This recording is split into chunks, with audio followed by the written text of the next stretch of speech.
Hanukkah, I wanted to address a question that is asked by many people related to Hanukkah, and particularly related to how the Rambam, Maimonides, records the mitzvot of Hanukkah.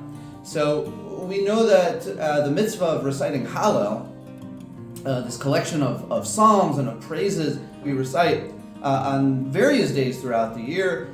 Amongst them is Hanukkah, but also on the various holidays, Pesach, Shavuot, Sukkot, etc. We recite them, as we just said, on multiple times throughout the year. And yet, when the Rambam records the mitzvah of reciting Hallel, he chooses, interestingly enough, to record the mitzvah of Hallel, the requirement of reciting Hallel throughout the year, not in the laws of tefillah, not in the laws of prayer, or in the laws of any of the other holidays, but the Rambam chooses to record all of the laws related to Hallel in the laws, within the laws of Hanukkah. And that's the question: why does the Rambam make this choice? Why does he choose to record the obligation of reciting Hallel specifically in the laws of Hanukkah?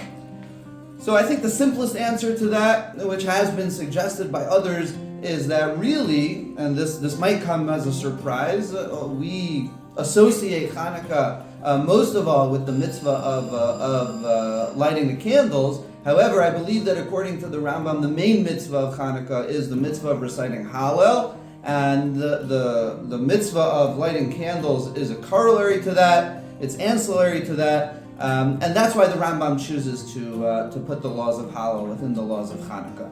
However, I would like to suggest a different approach to this. When the Rambam begins the laws of Hanukkah, he does what he doesn't do in other places, and that is that he tells us the story of the holiday and why we celebrate this holiday of 8 nights. The Rambam says, he records a story we're all familiar with. The Greeks came and they persecuted the Jews of Eretz Yisrael, and they prohibited the observance of many of the mitzvot. And then the Rambam says that the Jews rebelled against the Syrian Greeks. They were victorious. They rededicated the temple. And then the Rambam ends his story of his retelling of the story of Hanukkah by saying, I'll say it in Hebrew and then I'll translate. He says, "V'chazra malchut liYisrael," that Jewish sovereignty returned yeter al 200 shana, for a little bit more than 200 years. And the Rambam ends, ad hachorban hasheni, until the destruction of the second temple. It's a pretty sad ending to this whole story, because the Rambam tells us that eventually that temple, which was rededicated in the times of Hanukkah, was eventually destroyed. So what are we celebrating? If that temple, if that miracle that happened of the Jewish victory over the Greeks really ended in destruction a couple of centuries later, so what's the great miracle? It ended, it didn't last forever, so what are we celebrating?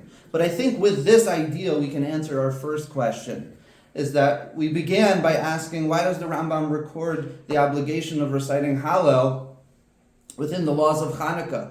And I think based on the Rambam's retelling of the story of Hanukkah, we can answer the question. Yes, the miracle did not last forever. Yes, eventually there was a destruction. Yes, that sovereignty which we regained was eventually lost.